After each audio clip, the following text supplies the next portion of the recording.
One more minute, go ahead and get started.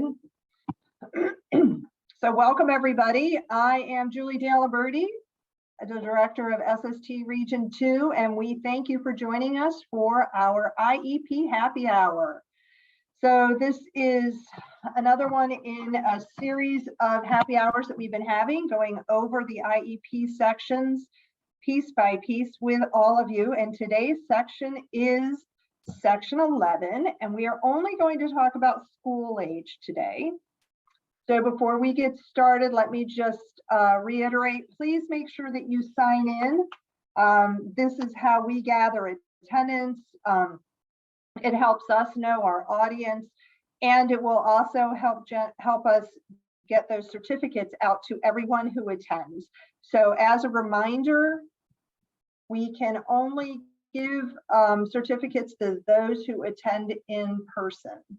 And I am looking for record. I already hit it, Julie. Ah, thank you. That's why I'm not seeing it. Okay. So again, we can give certificates out to those who attend to our live sessions, but we will provide previous recordings and all the presentations that we have on our PD on demand on our website. So please feel free to access them there as well.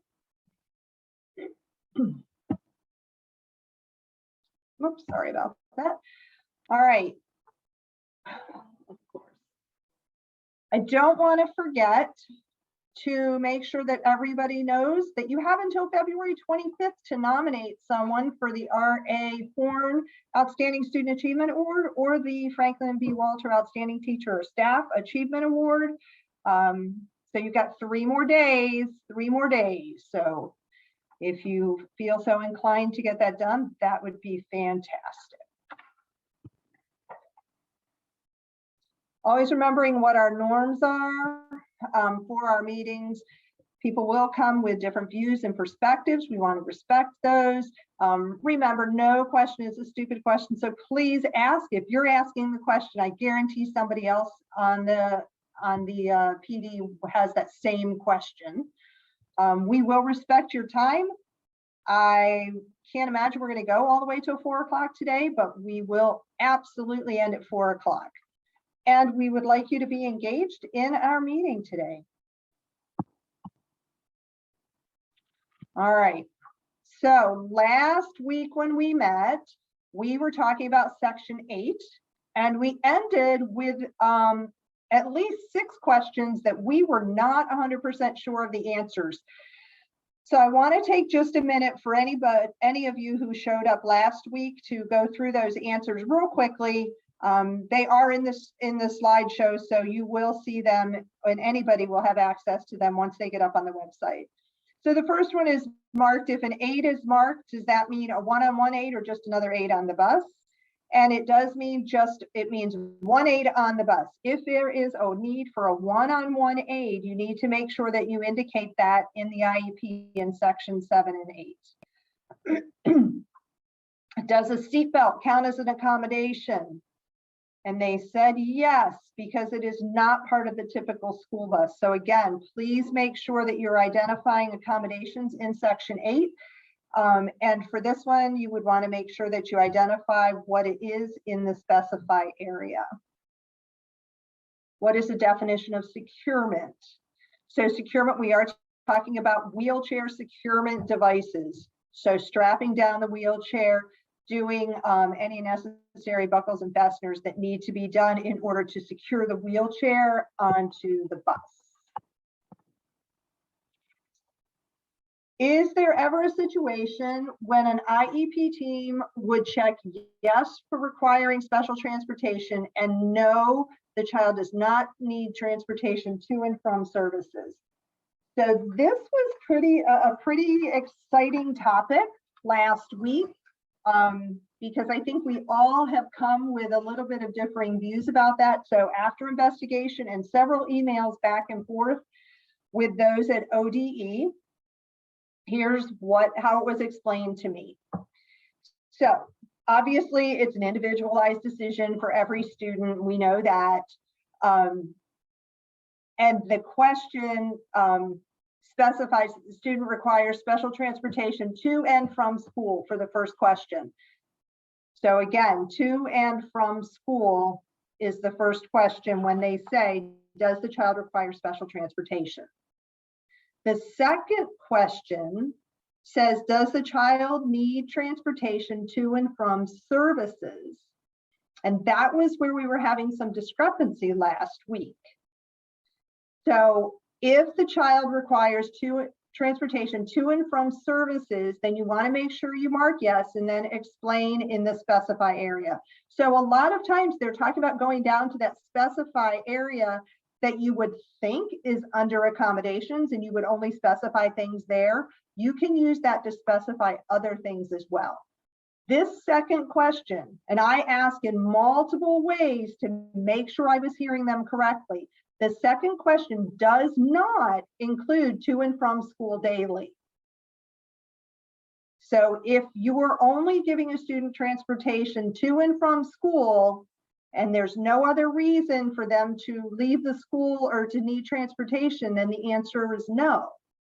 It would be yes if the student needed to be transported to another related service. So let's say the speech therapy is in another building and you need to transport the student to another location, and then that is when you would check yes.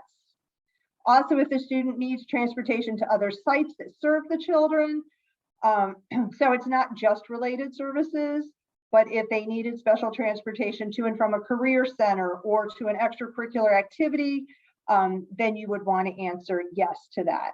So that was the big question, I feel like last week when we talked, was that the first question talks about to and from school. The second question talks about everything else, not the to and from school part. Any questions in the chat yet, Stacy?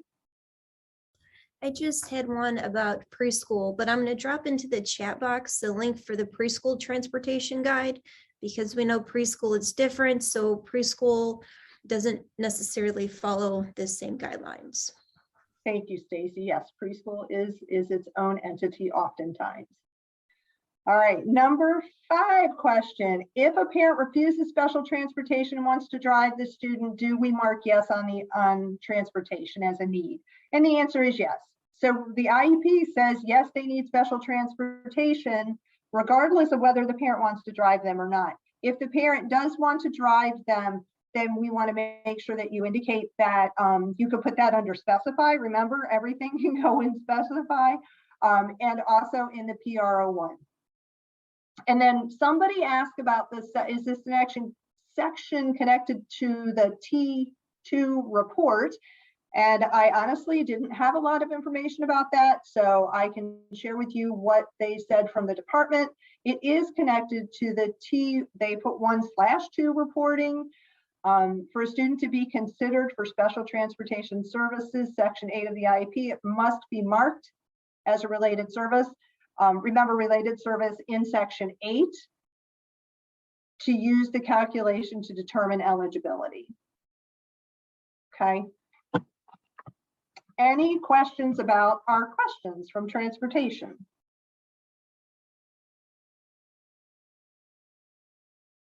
All right, we are going to keep moving then.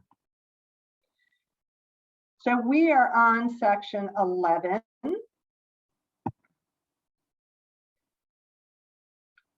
And here is the section as it appears on the IEP. Today we are only, again, talking about school age LRE. So we're just looking at the top 2 questions. And next week we will review the section as it pertains to preschool. So if you have burning questions about the preschool LRE, join us next week for that.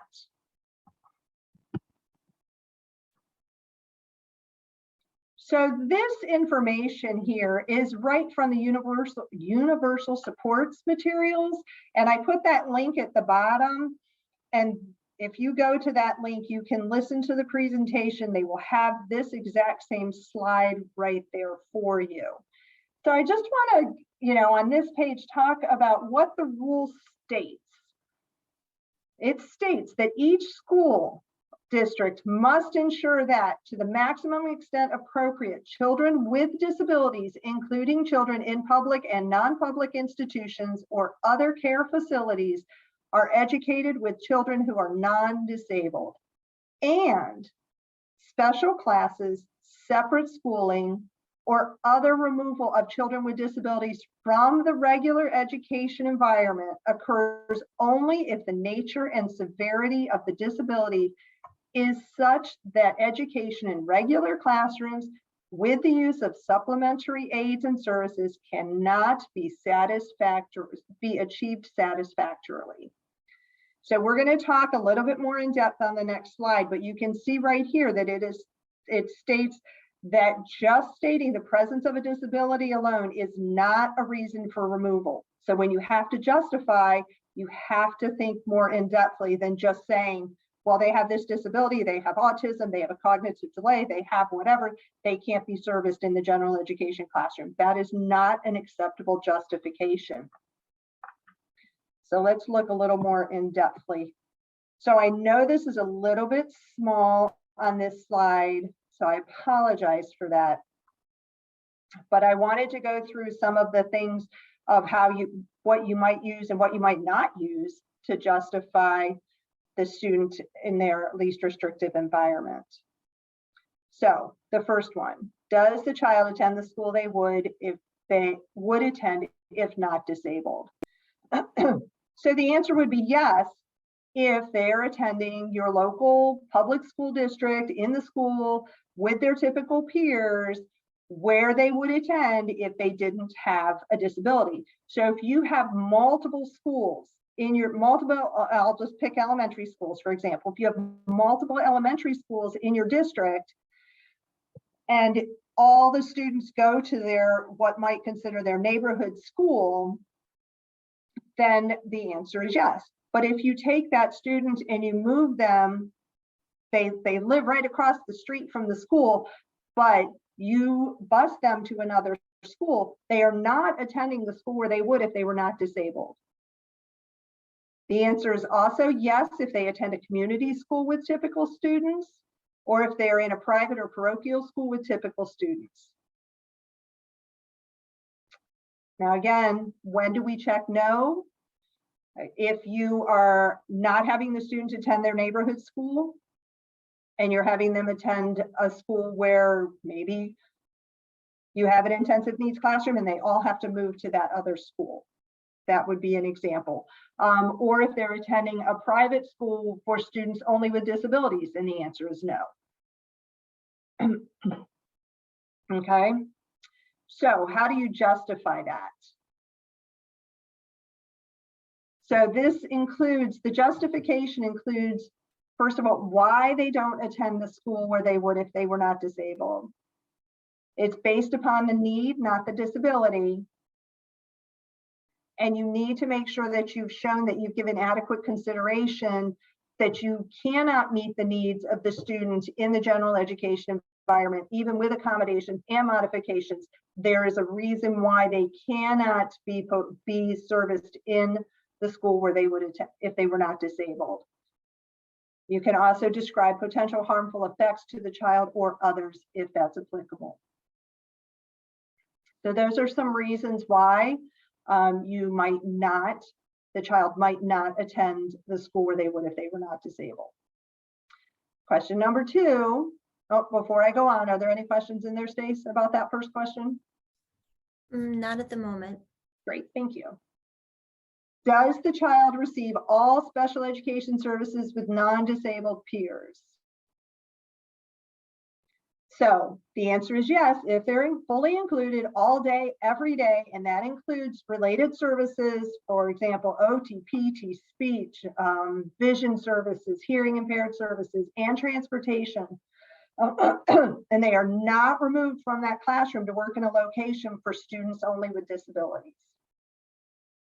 Then your answer is going to be yes. The answer would be no, excuse me, if they are removed from the general education classroom setting, or they have to ride special transportation, then the answer is no, and you need to justify why that student is removed, and the services cannot be delivered in the general education setting. I'm sorry, I didn't also state if they're not having lunch and recess with their typical peers, then that is another reason you might say no. Because that's part of their education. That's part of their least restrictive environment. So a lot of the questions are justifications are very redundant, based on the need of the child, not the disability, that you're making sure that you've thought through every accommodation and modification so that that child could receive education with his non-disabled peers. If you cannot, then you want to justify it that way. You might also document the nature and severity of the disability, which is why they wouldn't be able to attend in the general education classroom and achieve satisfactorily. Or again, describe potential or harmful effects of the child, if applicable, to the child or others if applicable. And again, it's not, you can't say it's just due to the child's disability. And don't forget, it includes the related services. And remember, related services includes transportation as well. Any questions? Okay.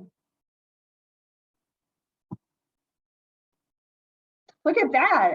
Wow, I was not going to jinx it by saying it would be a quick one today because I was so afraid if I said that, y'all would have a ton of questions.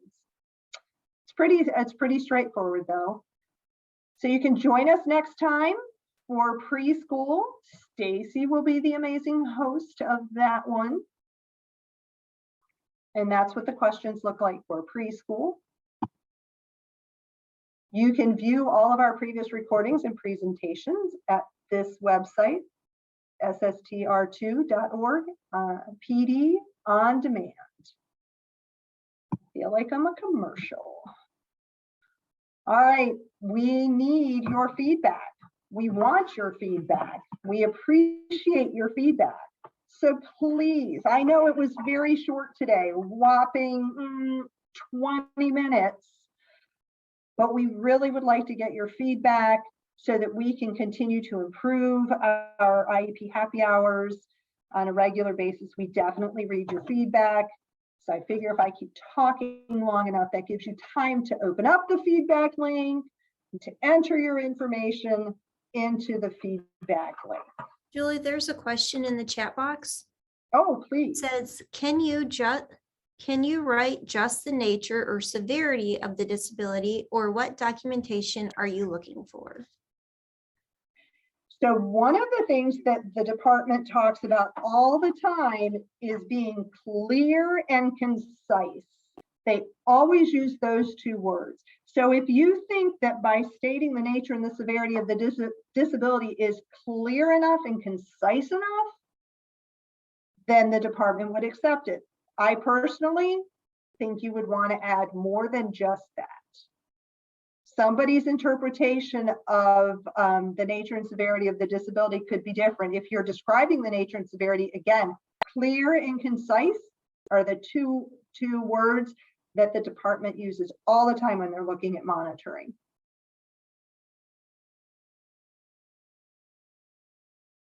Anything else? Nothing else. All right, I am going to just move through to the next slide real quick. Here is the webpage for our PD on demand. So you can see what I'm talking about. Here is our contact information for the four of us here who are more on the consultant side for our special education services.